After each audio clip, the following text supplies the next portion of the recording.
नमस्कार, मैं कमलेश कबीर आपका एक बार फिर स्वागत करता हूं इस नए एपिसोड में। आज के इस एपिसोड में हम बात करने वाले हैं अखिलेश यादव की। अखिलेश यादव इस वक्त जब से हरियाणा के विधानसभा चुनाव परिणाम आए हैं उसके बाद से विपक्षी गठबंधन में मुख्य तौर पर हम देखें तो राहुल गांधी को पीछे छोड़ते हुए जैसे लग रहा हो कि विपक्षी गठबंधन की कमान जो है वो अपने हाथ में लेने की पूरी कोशिश कर रहे हैं और समय समय पर कांग्रेस पार्टी को नीचा दिखाने की भी कोशिश की जा रही है। अब ऐसा मैं क्यों कह रहा हूं, इसके पीछे की अगर वजह हम समझें तो अब अखिलेश यादव ने जिस तरीके से उत्तर प्रदेश में कांग्रेस पार्टी को नजरअंदाज किया या कहें कि अपना पिछला हिसाब किताब जो है वो कांग्रेस पार्टी से पूरा किया। अब ऐसी स्थिति में महाराष्ट्र और झारखंड दो राज्यों में चुनाव होने हैं। महाराष्ट्र में नामांकन जो है वो ऑलरेडी हो चुके हैं और झारखंड में एक चरण के चुनावों के बाकी है। तो ऐसी स्थिति में अखिलेश यादव ने बड़ी घोषणा कर दी कि झारखंड में 20 से 22 सीटों पर समाजवादी पार्टी जो है वो चुनाव लड़ेगी। अब आप समझ के देखिए इसको, जहां झारखंड मुक्ति मोर्चा और कांग्रेस पार्टी लगभग 70 के आसपास सीटों पर जो है वो चुनाव लड़ रही है और 12 सीटें आपको पता होगा आरजेडी और बाकी सहयोगी दल जो है उनके लिए छोड़ी थी। तो एक तकरार जो आरजेडी के साथ चल रही थी वो अभी खत्म नहीं होगी कि अखिलेश यादव ने जो है वो कांग्रेस पार्टी और विपक्षी गठबंधन को एक और झटका देने की तैयारी कर दी। इससे पहले हमने देखा जिस तरीके से महाराष्ट्र में समाजवादी पार्टी ने 5 सीटें मांगी और 5 सीटों के बदले अगर वो नहीं देती है गठबंधन तो फिर वो 25 सीटों पर चुनाव लड़ेगी। तो 25 सीटों पर तो नहीं, लेकिन लगभग 9 से 10 सीटों पर जो है वो समाजवादी पार्टी ने अपने उम्मीदवार चुनावी मैदान में उतार दिए। अब कांग्रेस पार्टी और गठबंधन पुरजोर कोशिश में लगा हुआ है कि किसी भी तरीके से समाजवादी पार्टी के जो उम्मीदवार है उनके नामांकन वापस कराए जाए। लेकिन इस बीच महाराष्ट्र में समाजवादी पार्टी इकाई के जो अध्यक्ष है अबू आजमी, उन्होंने साफ तौर से यह संकेत दिया है, क्योंकि आप समझ के देखिए लगभग 9 में एक उम्मीदवार को हम छोड़ दें तो 8 उम्मीदवार जो है वो मुस्लिम कैंडिडेट है और ऐसी स्थिति में अब्बू आजमी जो है वो सीधे तौर से ये कहते हुए नजर आ रहे हैं कि 4 से 5 सीट जो है वो समाजवादी पार्टी इस वक्त जीत सकती है, क्योंकि कॉन्टेस्ट की अगर हम बात करें तो मुकाबले ही इस तरीके से हो रहे हैं, क्योंकि महायुति में भी 3 पार्टियां हैं और गठबंधन में महाविकास आघाड़ी में भी इस वक्त जो है वो 3 पार्टियां हैं। तो ऐसी स्थिति में सब अपनी राजनीतिक रोटियां जो है वो सेकने में लगे हुए हैं। लेकिन कांग्रेस पार्टी की समस्या इससे भी थोड़ी ज्यादा है। गठबंधन में गठबंधन रहेगा नहीं रहेगा, ये महाराष्ट्र के विधानसभा चुनाव परिणाम में ये सारी चीजें जो है वो तय होने वाली है। और मुझे नहीं लगता कि अब जो है वो गठबंधन ज्यादा चलने वाला है, क्योंकि दिल्ली में हमने देखा जिस तरीके से आम आदमी पार्टी चुनावी मैदान में उतर चुकी है और उसके खिलाफ कांग्रेस पार्टी भी मोर्चा खोल चुकी है।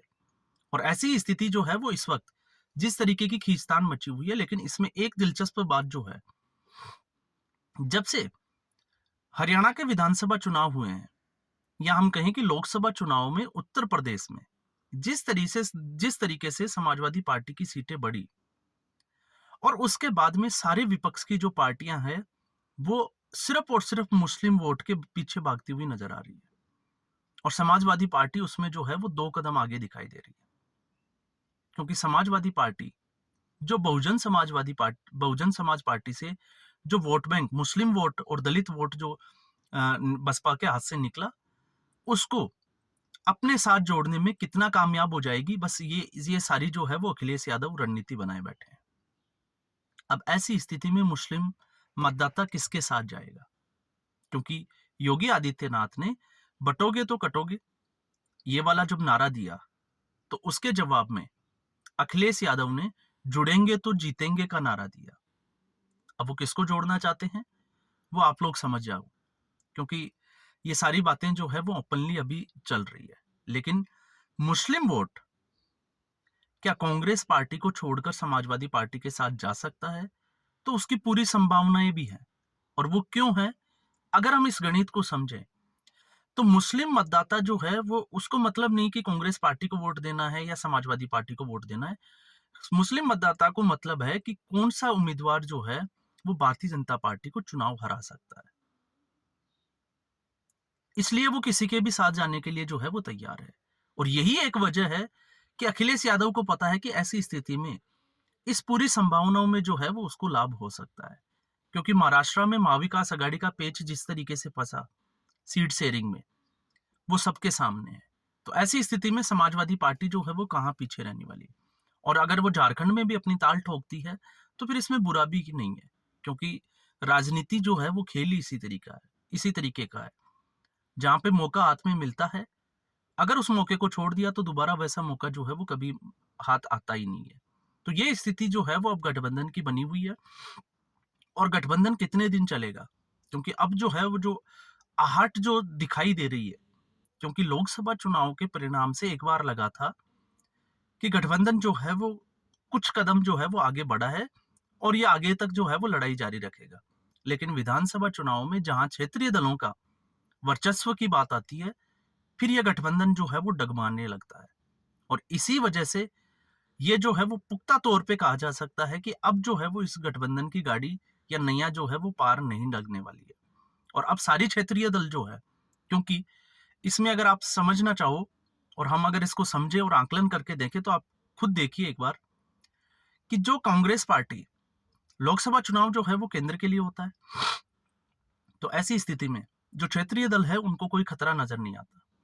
लेकिन जब विधानसभा के चुनाव आते हैं, किसी प्रदेश या क्षेत्र की इकाई के चुनाव होते हैं, तो फिर अगर कांग्रेस पार्टी को वोट शेयर मिल जाता है और क्षेत्रीय दल उससे पीछे रह जाते हैं, तो क्षेत्रीय दलों का वर्चस्व जो है वो खत्म होने के कगार पे आ जाता है। तो अब दो स्थिति है, या तो कांग्रेस जो है वो क्षेत्रीय दलों को खा जाएगा, या क्षेत्रीय दल जो है वो इसी तरीके से जिस रणनीति पे अभी काम कर रहे हैं उस तरीके से जो है वो कांग्रेस पार्टी को ही दीमक की तरह काटने लग जाएंगे। तो अब ये खेल जो है वो आपस में चलेगा और ये अभी रुकने वाला है नहीं, क्योंकि इसके बाद में और ज्यादा घमासान हो जाएगा जब दिल्ली में विधानसभा चुनाव आएंगे। क्योंकि दिल्ली में 2 बार की जो है वो सरकार बनाई अरविंद केजरीवाल ने, आम आदमी पार्टी ने। 2 बार नहीं तो हम कह सकते हैं कि 3 बार जो है वो सरकार बनाई है।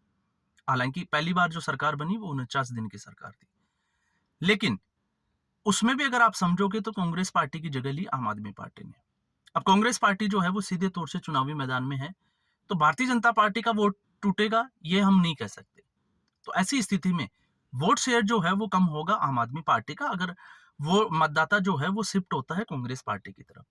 तो ऐसी स्थिति में अब जो है वो लड़ाई हो जाएगी अरविंद केजरीवाल और राहुल गांधी के बीच में। तो अब तक जो एक दूसरे को डिफेंड करते नजर आ रहे थे, अब वो जो है वो इसको छोड़कर एक दूसरे के ऊपर जो है वो आक्रामक होते हुए नजर आएंगे। अखिलेश यादव इस वक्त आक्रामक नहीं है, क्योंकि अखिलेश यादव की इस वक्त मजबूरी है मुस्लिम वोट बैंक। अगर उत्तर प्रदेश में कांग्रेस अगर उसके साथ छोड़ देती है तो ऐसी स्थिति में उसकी सीटें फंस जाती है। इसलिए कांग्रेस के साथ बना रहना जो है वो जरूरी हो जाता है। लेकिन अखिलेश यादव को यह भी पता है कि जिस तरीके से अभी प्रेशर पॉलिटिक्स हावी है कांग्रेस पार्टी के ऊपर, तो क्यों नहीं वो भी जो है वो कांग्रेस पार्टी के ऊपर प्रेशर बना के चले। अब एक अनार, और यहाँ पे अगर हम देखें तो एक कहावत होती है कि 100 बीमार, तो एक अनार नहीं, सारे के सारे बीमार। चंद्रशेखर रावण भी पहुंच गए, मायावती भी जो है वो अब एक्टिव दिखाई देती है, क्योंकि मायावती को भी अब लग गया कि राजनीति जो है वो हाशिए पे खड़ी है। ऐसी स्थिति में 80% और 20% जो योगी का जो नारा था वो लगता है कि अब धरातल पर काम करता हुआ नजर आ रहा है। और ऐसी स्थिति में आप एक चीज समझिए, जब हम बात करते हैं कि नारा जो है वो धरातल पे काम करता हुआ नजर आ रहा है, तो इसी का नतीजा है कि उस बचे हुए 20% के लिए गठबंधन में आपस में जो लड़ाई है वो भी बड़ी दिलचस्प होती जा रही है। अब महाराष्ट्र में क्या कांग्रेस पार्टी और महाविकास आघाड़ी अखिलेश यादव को मनाने में कामयाब हो जाएगी, जो कि अभी तक फिलहाल जो है वो नजर आ नहीं रहा है। जिस तरीके से अखिलेश यादव को हम समझते हैं, उसकी रणनीति को हम समझते हैं, तो मुझे नहीं लगता कि वो वापस जो है वो नामांकन लेने वाले हैं। और वो भी उसी स्थिति में, क्योंकि जब सारे के सारे उम्मीदवार जो है वो एक को छोड़कर मुस्लिम कैंडिडेट हो, क्योंकि अगर मुस्लिम कैंडिडेट के नामांकन वापस होते हैं तो फिर मुस्लिम मतदाताओं में समाजवादी पार्टी को लेके एक गलत मैसेज आता है, और ऐसा नुकसान ना अबू आजमी उठाना चाहेंगे, ना समाजवादी पार्टी जो है वो उठाना चाहेगी। और अगर यहाँ पे 9-10 सीटों के ऊपर अगर ये चुनाव लड़ती है, तो फिर आप समझ सकते हैं कि महाविकास आघाड़ी की उस स्थिति में वहाँ पे चुनाव जो होगा उसमें क्या होने वाला है। तो आज के एपिसोड में बस इतना ही। उम्मीद करूँगा ये एपिसोड वीडियो आपको पसंद आया होगा। वीडियो को लाइक करें, शेयर करें, चैनल ज़रूर सब्सक्राइब करें। धन्यवाद।